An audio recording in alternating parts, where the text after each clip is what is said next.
Pemirsa, selamat berjumpa kembali. Sebagian kecil masyarakat Mandailing tidak mau disebut Batak. Menurut mereka, kata Batak adalah pemberian Belanda, sedangkan Mandailing sudah lama ada. Namun dalam prakteknya, cerita tentang asal-usul kata Mandailing memiliki banyak versi, alias simpang siur. Dan dari cerita-cerita yang simpang siur ini, untuk sementara dapat disimpulkan bahwa ternyata suku Mandailing itu tidak ada. Yang ada adalah wilayah atau tanah Mandailing. Benarkah demikian? Dalam video kali ini kita akan membahas dua versi asal-usul kata Mandailing. Namun sebelum masuk pada pembahasan tersebut, mohon terlebih dahulu subscribe channel ini agar channel ini semakin bertumbuh dengan baik. Terima kasih. Perlu juga disampaikan bahwa narasi dalam video ini didasarkan pada referensi yang terbatas. Oleh sebab itu, bila ada kesalahan mohon dikoreksi. Terima kasih.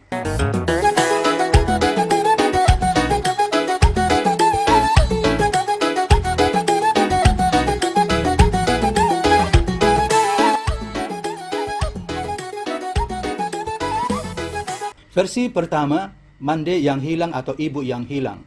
Dapat dikatakan versi ini adalah versi mitos, karena tidak ada bukti kesejarahannya.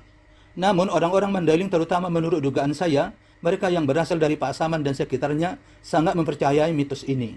Para penganut versi ini mengatakan bahwa Mandailing sesungguhnya berasal dari bahasa Minangkabau, yakni Mande Iliang, yang artinya Mande yang hilang, atau ibu yang hilang. Dengan demikian, menurut cerita ini, leluhur Mandailing adalah Minangkabau. Bagaimana bisa begitu? Konon ceritanya, seorang putri dari kerajaan Pagaruyung dari tanah datar Minangkabau diusir dari rumah. Putri inilah yang kemudian disebut sebagai ibu yang hilang tersebut. Berdasarkan cerita ini, paling tidak ada 6 hal yang perlu dipertanyakan. Pertama, tidak ada penjelasan mengapa putri ini diusir dari rumah dan bagaimana cara pengusirannya. Apakah dia disuruh jalan sendiri atau apakah dia dibawa oleh pengawal kerajaan ke suatu tempat lalu ditinggalkan di sana? Sama sekali tidak ada ceritanya. Kedua, tidak ada penjelasan bagaimana dia hilang. Apakah dia masuk hutan dan tidak tahu jalan pulang? Atau apakah dia diambil seseorang lalu disekap, lalu karena merasa kasihan kemudian diperistri dan tidak pernah dimunculkan lagi ke hadapan publik, seperti yang lazim terjadi pada cerita-cerita dongeng. Ketiga, tidak ada juga penjelasan apakah orang-orang Mandailing adalah keturunan dari ibu yang hilang ini. Kalau iya, dengan siapa dia menikah? Berapa orang anaknya? Apakah anak-anaknya ini yang menurunkan marga-marga yang ada di Mandailing sekarang? Rasanya marga-marga yang ada di Mandailing tidak mungkin berasal dari keturunan ibu yang hilang ini. Sebabnya, hingga saat ini diceritakan bahwa pembentukan marga-marga di Mandailing tidak berasal dari satu keluarga. Selain itu, jika marga-marga Mandailing berasal dari ibu yang hilang ini, maka Mandailing pastilah menganut matrilineal, sebagaimana orang Minangkabau. Selain itu pula, marga-marga Mandailing tidak ada yang menggunakan bahasa Minangkabau. Keempat, apakah ibu yang hilang ini sudah ditemukan? Bagaimana dia ditemukan? Mestinya sudah ditemukan, kalau memang kata Mandailing berasal dari cerita ibu yang hilang ini. Namun hingga kini keberadaan ibu yang hilang ini masih misteri. Tidak diketahui di mana rimbanya. Belum ada satu cerita pun yang mengatakan ibu yang hilang ini sudah ditemukan. Kelima, jika Mandailing berasal dari Mande yang hilang, maka dapat disimpulkan Mandailing bukan merujuk pada suku, akan tetapi pada wilayah, yakni wilayah di mana Mande yang disebut dalam cerita ini menghilang. Dengan kata lain, sesungguhnya tidak ada suku Mandailing, tetapi yang ada adalah wilayah atau tanah Mandailing. Keenam, bila cerita ibu yang hilang ini dipakai sebagai titik awal keberadaan Mandailing, ini berarti Mandailing baru muncul setelah abad ke-14, sesuai dengan masa berdirinya kerajaan Pagaruyung. Namun beberapa sejarawan Mandailing mengatakan Mandailing sudah ada sejak abad ke-6, bahkan mungkin lebih tua dari itu.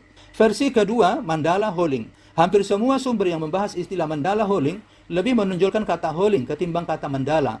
Dalam Kamus Besar Bahasa Indonesia atau KBBI, kata Mandala diartikan sebagai daerah atau wilayah kekuasaan. Dengan demikian, Mandala Holing dapat diartikan sebagai daerah atau wilayah kekuasaan Kerajaan Holing. Pertanyaannya sekarang adalah, apa dan bagaimana Kerajaan Holing ini? Diceritakan pertama kali kata Holing ada dalam catatan adalah pada catatan dinasti Tang dari Tiongkok pada abad ke-6. Namun dalam catatan tersebut, Kerajaan Holing merujuk kepada Kerajaan Kalingga yang berpusat di Jawa. Holing hanyalah sebutan lain dari Kalingga. Kadang-kadang disebut juga dengan Heling atau Keling. Kerajaan Kalingga didirikan oleh Dapunta Sailendra dari dinasti Sailendra pada tahun 594 Masehi dan berakhir pada tahun 695 Masehi pada masa kepemimpinan Ratu Shima. Dengan kata lain, masa berdiri Kerajaan Kalingga hanya 92 tahun, tidak sampai 1 abad. Lalu kenapa Mandailing yang di Sumatera disebut sebagai daerah kekuasaan Kalingga yang berpusat di Jawa? Apakah kerajaan Kalingga pernah mengembangkan kerajaannya sampai ke Sumatera? Sumber lain menceritakan pada abad ke-14, kerajaan Majapahit melakukan ekspedisi ke Sumatera. Dapat diduga tujuan ekspedisi ini adalah untuk melakukan ekspansi dengan menguasai daerah dan hasil bumi yang ada di daerah tersebut. Dari hasil kegiatan ekspedisi ini, kemudian Empu Prapanca menulis sebuah kitab berjudul Negara Kertagama. Dalam kitab ini ditemukan adanya kata Mandailing, bukan Mandala Holing. Dari dua cerita ini dapat ditarik dua kesimpulan. Pertama, Mandailing tidak ada kaitannya dengan kerajaan Kalingga atau yang juga disebut kerajaan Holing. Sebab tidak ada sumber atau literatur yang menceritakan bahwa kerajaan Kalingga pernah mengembangkan wilayahnya, baik di Jawa apalagi sampai ke Sumatera. Dengan kata lain, kata Mandailing tidak bisa diartikan sebagai Mandala Holing atau daerah kekuasaan kerajaan Holing. Kedua, kata Mandailing dalam kitab Negara Kertagama yang ditulis Prapanca dapat diduga tidak merujuk kepada sekelompok orang atau sebuah kerajaan, tetapi merujuk pada suatu wilayah yang hendak dikuasai Majapahit. Jika Mandailing adalah sebuah kerajaan, pastilah itu sebuah kerajaan besar, mengingat daerah Mandailing itu sangat luas. Dengan demikian, pasti pula ada istananya. Namun hingga saat ini belum ada satupun sumber yang menceritakan di mana posisi istana kerajaan Mandailing ini. Selain itu, jika Mandailing adalah sebuah kerajaan dengan raja yang sangat berpengaruh karena wilayahnya sangat luas, pastilah ada cerita tentang bagaimana kerajaan Majapahit menjalin hubungan dengan kerajaan Mandailing tersebut. Akan tetapi faktanya, dalam tulisan Prapanca hanya ada kata Mandailing tanpa penjelasan yang lebih komprehensif. Argumen lain yang digunakan untuk mengukuhkan istilah Mandala Holing adalah Surat Tumbaga Holing. Masyarakat Mandailing serta budayawan dan sejarawan Mandailing mendefinisikan Surat Tumbaga Holing sebagai kitab yang berisi tentang adat istiadat Mandailing yang tidak boleh dilupakan. Untuk itu mereka menyebut kitab ini sebagai Surat Tumbaga Holing Nasora Sasap, yang artinya Surat Tumbaga Holing yang tidak boleh dihapus. Istilah Surat Tumbaga Holing ini menimbulkan pertanyaan besar. Apakah memang ada sebuah kitab bernama Surat Tumbaga Holing yang isinya adalah hukum-hukum adat Mandailing? Jika memang ada, mengapa disebut Tumbaga Holing? Apa makna Tumbaga dan Holing? Apakah Tumbaga ini sama maksudnya dengan tembaga sejenis logam? Atau adakah makna lainnya? Pemerintah dalam hal ini, Balai Bahasa Sumatera Utara telah menerbitkan Kamus Angkola Mandailing Indonesia pada tahun 2016 lalu. Ini adalah edisi kedua, yang berarti kamus ini telah mengalami perbaikan dan pemutahiran data. Namun dalam kamus ini tidak ditemukan adanya kata Tumbaga dan Holing. Ini berarti dua kata ini adalah kata asing yang tidak mempunyai akar dalam budaya Mandailing. Padahal diklaim bahwa Surat Tumbaga Holing adalah kitab yang berisi aturan-aturan dalam adat Mandailing. Pertanyaan berikutnya yang sangat membingungkan adalah, jika kata Holing dalam Surat Tumbaga Holing berkaitan dengan kerajaan Holing atau Kalingga, mengapa orang Mandailing mendasarkan adat istiadatnya pada kerajaan yang berpusat di Jawa ini? Jika memang demikian, maka seharusnya kita dapat menemukan pengaruh adat Jawa dalam adat Mandailing. Atau mungkin pemirsa dapat memberi komentar bagaimana pengaruh adat Jawa dalam adat Mandailing. Terus terang, saya tidak 100% memahami adat istiadat Mandailing. Namun sepengetahuan saya, konsep dasar dari adat Mandailing adalah Dalihan Natolu.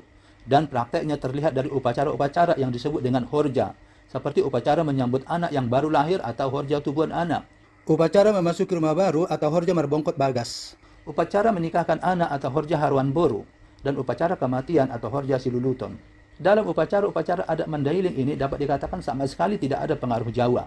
Justru prinsip dan praktek Dalihan Natolu dalam adat Mandailing ini sama persis dengan prinsip dan praktek Dalihan Natolu yang ada dalam adat Toba. Lalu kenapa muncul istilah Surat Tumbaga Holing ini? Saya menduga istilah Surat Tumbaga Holing ini muncul setelah adanya gagasan bahwa Mandailing bukan Batak. Dengan kata lain, istilah ini sengaja diciptakan untuk menghindari istilah Batak.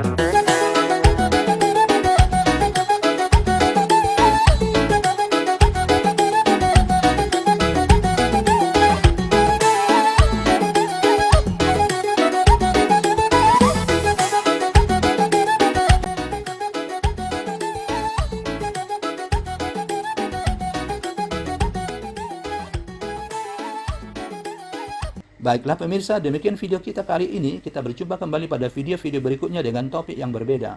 Mohon subscribe, like, komen, dan share agar channel kita ini dapat lebih berkembang lagi. Thank you very much. Goodbye and take care.